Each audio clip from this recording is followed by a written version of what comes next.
Fancy saris కి కంచిపట్టు శారీస్ కి పెట్టింది పేరు పూర్ణిమ ప్రింట్స్, కేబిహెచ్పి అండ్ మాదాపూర్. నమస్కారం. కార్తీక్ పురాణం 29వ రోజు పారాయణలోకి వచ్చాం. నిన్నటి పారాయణలో యమాలయాన్ని దర్శించిన ధనేశ్వరుడు అనే పాపిని గురించి నారద మహాముని చెప్పిన మాటలు విన్నటువంటి ఈయన యమధర్మరాజు ఏం చేశాడో చూద్దాం. నారదుని హితవుపై రవంత చింతించిన రవిసుతుడు ఆ ధనేశ్వరునకు ప్రేతపతి అనే తన దూతని తోడిచ్చి నరకాన్ని తరింప చేయవలసిందిగా ఆదేశించాడు. ఆ దూత ధనేశ్వరుణ్ణి తనతో పాటు తీసుకువెళ్తూ మార్గమధ్యమందలి నరక భేదాలను చూపిస్తూ వాటి గురించి ఇలా వినిపించసాగాడు. గరుడ పురాణంలో ఉన్నాయి అని చెప్పబడేటువంటి నరకంలో శిక్షలు గురించి కొంచెం తెలియజేస్తారండి. ఇక్కడ తెలుసుకుందాం. పురాణంలో ఏది సులువుగా చెప్పేస్తారు, ఆ సులువుగా ఉన్న మార్గాన్ని మనం తేలిగ్గా తెలుసుకోగలుగుతాం. తప్తవాలుకము అట మొదటిది. ఓ ధనేశ్వర, మరణించిన వెంటనే పాపకర్ములు ఇక్కడ కాల్చబడిన శరీరములు కలవారే దిక్కులు ఒకళ్ళయ్యేలాగా రోధిస్తూ ఉంటారు. దీనినే తప్తవాలుక నరకము అంటారు. వైశ్వదేవ పరులైన అతిథుల్ని పూజించని వారు గురువులను, అగ్నిని, బ్రాహ్మణులను, గోవులను, వేద విధులను, యజమానిని కాళ్లతో తన్నిన వారి పాదాలను మా యమదూతలు ఎలా కాలుస్తున్నారో చూడు. పాదాలని మంటలో పెట్టి కాల్చేస్తారటండి. అంధతామిశ్రము తర్వాతది. ఈ నరకంలో సూదిమొనల వంటి భయంకర ముఖాలు కలిగినటువంటి పురుగులు పాపాత్ముల శరీరాల్ని తొలిచివేస్తూ ఉంటాయి.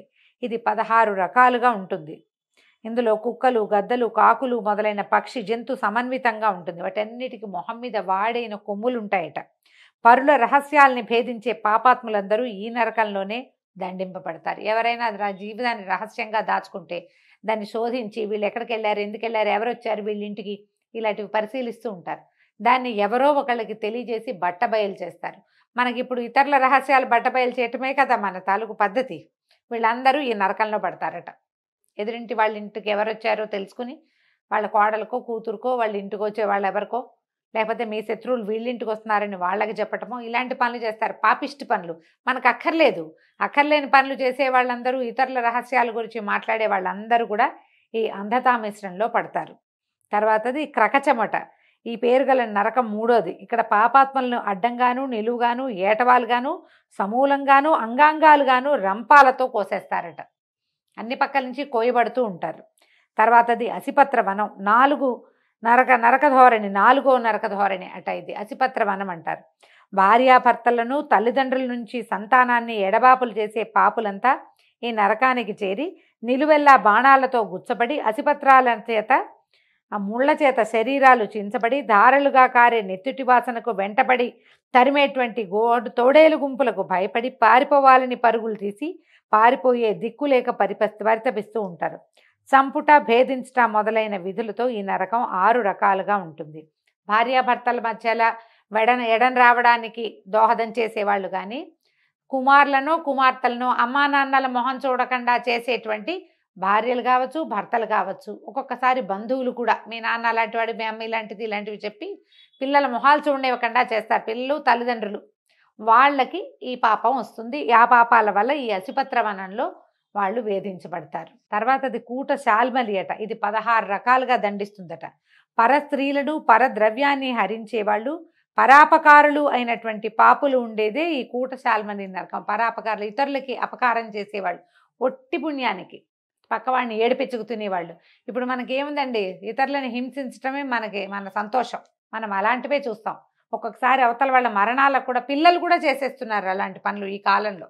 ఈ కాలేజీల్లో వాళ్ళని ఏడిపించటాలు ఇవి చేస్తుంటారు కదా, దాన్ని ఏదో అంటారు. ఏమంటారు సాయి? అది ర్యాగింగ్ వల్ల మరణాలు. అత్యంత భయానకమైన దృశ్యాలు చూడడం వల్ల, భయానకమైన పనులు చేయించడం వల్ల వాళ్ళు ఎప్పటికీ డిప్రెషన్లో నుంచి బయటపడరు. ఎవరైతే యువతల వాళ్ళ భయానికో, మరణానికో, ఒట్టి పుణ్యానికి ఏదో కారణం ఉండి కాదు, కారణమైన వాళ్ళు ఈ నరకంలో పడతారట. తర్వాతది రక్తపూయము. ఈ రక్తపూయం అనే భాగం ఇది 6వ నరకం అటండి. ఇక్కడ పాపాత్ములు తలకిందులుగా వేళ్లాడుతూ యమకింకరుల చేత దండింపబడతారు. ఎవరైతే తమ కులాచార రీత్యా తినకూడని వస్తువులు తింటారో, పరులను నిందిస్తారో, చాడీలు చెప్తూ ఉంటారో వాళ్ళంతా ఈ నరకంలో ఉంటారు. తలకిందులుగా వేళ్లాడేస్తారు ఇక్కడ. తర్వాతది కుంభీపాకం. ఈ కుంభీపాకమే నీకు మొట్టమొదట విధింపబడింది. ఘోరాతి ఘోరం. ఈ నరకాలన్నిట్లలోకి నికృష్టమైనది ఈ కుంభీపాకమే. 7వ నరకం అట ఇది. దుష్ట ద్రవ్యములు, దుర్భరాగ్ని కీలలు, దుస్సహ దుర్గంధాలతోటి కూడి ఉంటుంది. తర్వాతది రౌరవము. ఈ రౌరవం నరకాల్లో 8 రౌరవ నరకం దీర్ఘకాలికం. ఇవన్నీ చిన్నవి, అంటే తక్కువ కాలం ఉంటాయి. పైకి చెప్పినవన్నీ ఇది ఎక్కువ పెద్దదట.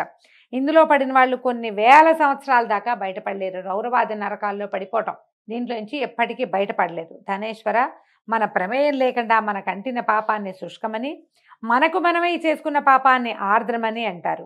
ఈ 2 రకాల పాపాలు కలిపి 7 విధాలుగా ఉంటాయి. ఇవేమేమిటి? అపకీర్ణము, పాంక్తేయము, మలినీకరణము, తర్వాత జాతి భ్రంశము, ఉపవీతకము, అతిపాతకము, మహాపాతకము. ఈ పరిదృశ్యమానులైన నరుల చేత ఉపరి 7 రకాల నరకాలు వరుసగా అనుభవించబడుతూ ఉంటాయి. కానీ నువ్వు కార్తీక వ్రతస్థులైన వారి సాంగత్యం ద్వారా పొందిన అమిత పుణ్యం కలిగిన వాడు కావడం వల్ల ఈ నరకాల్ని కేవలము దర్శన మాత్రంగానే తరించగలిగావు. వీటిని చూసి దాటి వచ్చేసాడనమాట ఇతను. పై విధంగా చెప్తూ యమదూత అయిన ప్రేతాధిపతి అతనిని యక్షలోకానికి చేర్చాడు. అక్కడ యక్షరూపుడై కుబేరునకు అత్యంత ఆప్తుడై ధనయక్షుడనే పేరును పొందాడు ఈ ధనేశ్వరుడు. విశ్వామిత్రుడు అయోధ్యలో ఏర్పరిచిన ధనయక్ష తీర్థం ఇతని పేరు మీదే ఏర్పరచబడిందట. అయోధ్యలో ఉందట ధనయక్ష తీర్థం. అందువలన సత్యభామ, పాపహారిణి, శోకనాశిని అయిన కార్తీక వ్రత ప్రభావం వల్ల మానవులు తప్పనిసరిగా మోక్షాన్ని పొందగలరంటల్లో ఏమాత్రమూ అతిశయోక్తి లేదు అని చెప్పి సత్యభామకు చెప్పినవాడే శ్రీకృష్ణుడు సాయం సంధ్యానుష్ఠార్థమై స్వీయ గృహానికి వెళ్ళాడని సూతుడు ఋషులకు ప్రవచించాడు. ఇప్పుడు సూత మహాముని చెప్తున్నాడు, ఈ కార్తీక మాసము పాపనాశిని, విష్ణువుకి ప్రియకరి, శివునికి అత్యంత ప్రియకరి, వ్రతస్థులకు భుక్తి ముక్తిదాయిని అయి ఉంది.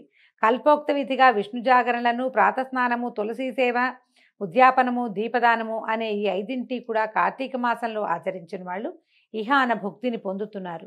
పాపాలు పోవాలన్నా, దుఃఖాలు తీరాలన్నా, కష్టాలు కడతేరాలన్నా కార్తీక వ్రతాన్ని మించింది మరొకటి లేదు. ధర్మార్థకామ మోక్షాలు 4 కోసము ఈ కార్తీక వ్రతం ఆచరించవలసి ఉంటుంది. కష్టములలో ఉన్నవాడైనను, దుర్గారణ్యగతుడైనా, రోగి అయినా సరే విడవకుండా ఈ వ్రతాన్ని పాటించాలి. ఎటువంటి ఇబ్బందులు కలిగినా సరే వ్రతాన్ని మానకుండా శివాలయంలోనో విష్ణువాలయంలోనో హరిజాగరణాన్ని ఆచరించాలి. శివ విష్ణు దేవాలయాలు చేరువలో లేనప్పుడు రావి చెట్టు వద్ద కానీ తులసీవనంలో కానీ వ్రతం చేసుకోవచ్చు. విష్ణు సన్నిధానంలో విష్ణు కీర్తనలు ఆలపించేవాళ్ళు, సహస్ర గోదాన ఫలాన్ని వాద్యాలు వాయించేవాళ్ళు అశ్వమేధ ఫలాలని, నర్తకులు సర్వతీర్థాల స్నాన ఫలాన్ని పొందుతారు. ఆపదలలో ఉన్నవాడు, రోగి, మంచినీరు దొరకనివాడు, వీళ్ళు కేశవనామాలతో లాంఛనప్రాయంగా మార్జనం అనర్చితే చాలు. అంటే ఎవరికి ఓపిక లేదు, కుదరదు, అవకాశం లేదు, అనారోగ్యము ఇలా ఉన్నప్పుడు కేశవనామాలు చెప్పుకుని ఏమంటారు, అపవిత్ర పవిత్రోవా సర్వావస్థాంగతోపివ యస్మరేత్ పుండరీకాక్షం సబాహ్యాభ్యంతర శుచి అని నీళ్లు చల్లుకొని పుండరీకాక్ష అని గోవింద విభవనామాలు కనుక చెప్పుకుంటే అదైనా సరిపోతుందట. ఉద్యాపనకు శక్తి లేని వారు బ్రాహ్మణులకు భోజనం పెడితే సరిపోతుంది. అవ్యక్త రూపిణో విష్ణో స్వరూపో బ్రాహ్మణో భువి. శ్రీ విష్ణు మహావిష్ణువు యొక్క స్వరూపమే బ్రాహ్మణుడు. కావున కార్తీకమందు బ్రాహ్మణుని సంతోషపెట్టడం చాలా ప్రధానం. అందుగాను శక్తి లేని వాళ్ళు గోపూజ చేసినా చాలు. ఆపాటి శక్తి అయినా లేని వాళ్ళు రావి మర్రి వృక్షాలను పూజించినంత మాత్రం చేతనే వ్రతాన్ని సంపూర్తి చేసిన ఫలితాన్ని పొందగలుగుతారు.